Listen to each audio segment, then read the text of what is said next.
నమస్తే, welcome to hit TV. Telangana CM Revanth Reddy స్వల్ప అస్వస్థతకు గురయ్యారు. జ్వరంతో బాధపడుతున్న సీఎం రేవంత్ ప్రస్తుతం ఇంటి పట్టునే ఉంటున్నారు. ఈ నేపథ్యంలో ఆయన నివాసానికి చేరుకున్న వైద్యులు పరీక్షలు నిర్వహిస్తున్నారు.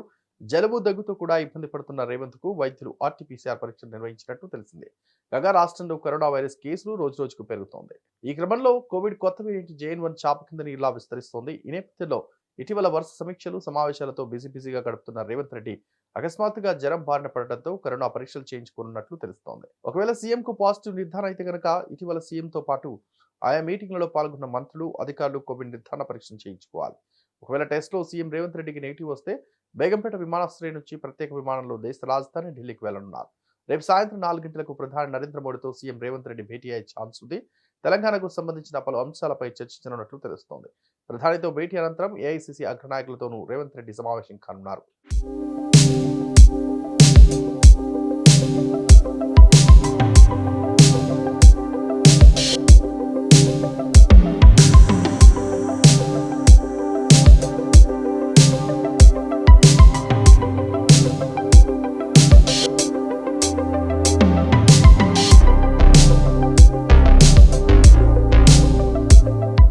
ఈ వీడియో కనుక నచ్చినట్లయితే please like and share and subscribe.